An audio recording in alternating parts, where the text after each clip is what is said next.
মিত্ররা পরাজিত হলেও হয় তারা স্থান পাবে জাতীয় সরকারে, নয়তো জায়গা হবে উচ্চ কক্ষে। মিত্রদের সেখানে কিভাবে রাখা হবে নির্বাচনের পর তা নির্ধারণ করা হবে, এমনটাই জানিয়েছে বিএনপি। বিএনপির বিদ্রোহী প্রার্থীদের উপস্থিতি অস্বস্তি বাড়াচ্ছে মিত্রদের। সমঝোতায় ছেড়ে দেওয়া 16টি আসনের 8 আসনেই বিএনপির নেতারা প্রার্থী হওয়ায় মিত্রদের প্রার্থীরা কঠিন চ্যালেঞ্জের মুখে পড়েছেন। দলীয় সিদ্ধান্তের বাইরে প্রভাবশালী নেতাদের এই অনড় অবস্থান মিত্র দলগুলোর মধ্যে তীব্র অসন্তোষ ও শঙ্কা তৈরি করেছে। পরিস্থিতি সামাল দিতে এমন পদক্ষেপের কথা জানালো দলটি।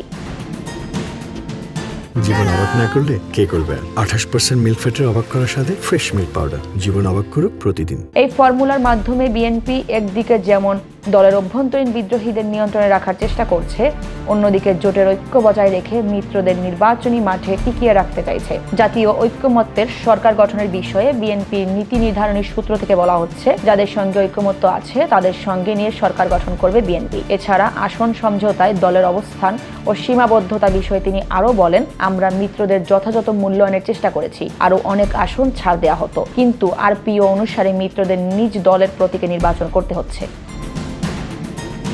বিএনপি 2023 সাল থেকেই রাষ্ট্র ক্ষমতায় গেলে ফ্যাসিস্ট বিরোধী যুগপৎ আন্দোলনের শরিক দলগুলোর সমন্বয়ে জনকল্যাণমূলক জাতীয় ঐক্যমত্যের সরকার গঠনের কথা বলে আসছে। দলটির 31 দফার রাষ্ট্র কাঠামো সংস্কার প্রস্তাবে সংসদের পাশাপাশি বিশিষ্ট নাগরিকদের নিয়ে উচ্চকক্ষ বিশিষ্ট আইনসভা গঠনের বিষয়টি অন্তর্ভুক্ত রয়েছে। এদিকে আসন না পেলেও জোটে থাকা নিয়ে গণফোরামের সভাপতি অ্যাডভোকেট সুব্রত চৌধুরী বলেন, আমরা বিএনপির সঙ্গে যুগপৎ আন্দোলনে ছিলাম, এখনো আছি। আসন নিয়ে ক্ষোভের কিছু নেই। তবে তিনি স্বীকার করেন, গণফোরাম একটিও আসন পায়নি। এটা নিয়ে দলের নেতাকর্মীদের মধ্যে কিছুটা ক্ষোভ তো থাকবেই। একইভাবে জোটের ভেতরের অসন্তুষ্টি নিয়ে গণতন্ত্র মঞ্চের নেতা সাইফুল বলেন, বিএনপির জোট সঙ্গীদের আসন সমঝোতা খুব ভালো কিছু হয়নি। তিনিও একটা মনস্তাত্ত্বিক দূরত্বের ইঙ্গিত দেন। অসন্তুষ্টি থাকলেও এটা নিয়েই তারা নির্বাচনে আছেন।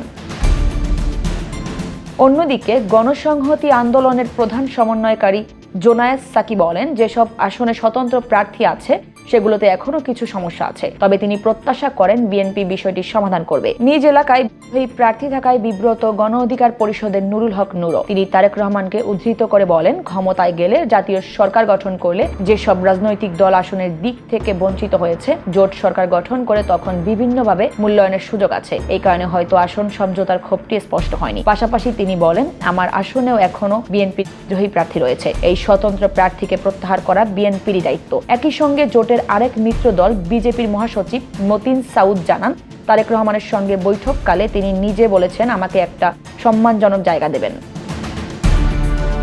সব মিলিয়ে বিদ্রোহী প্রার্থীদের কারণে জোটে তৈরি হওয়া চাপা অস্বস্তি সামাল দিতে নির্বাচনী পরবর্তী জাতীয় সরকার ও সংসদের উচ্চকক্ষে অন্তর্ভুক্তির আশ্বাসকেই প্রধান রাজনৈতিক কৌশল হিসেবে সামনে আনছে বিএনপি। রাজনৈতিক বিশ্লেষকরা মনে করছেন, এই ফর্মুলার মাধ্যমে বিএনপি মূলত এক ঢিলে দুই পাখি মারতে চাইছে। এর মাধ্যমে মিত্রদের এই বার্তাই দেয়া হলো যে মাঠে লড়াই যেমনই হোক, ক্ষমতার অংশীদারিত্বে তাদের জায়গা থাকছে নিশ্চিত।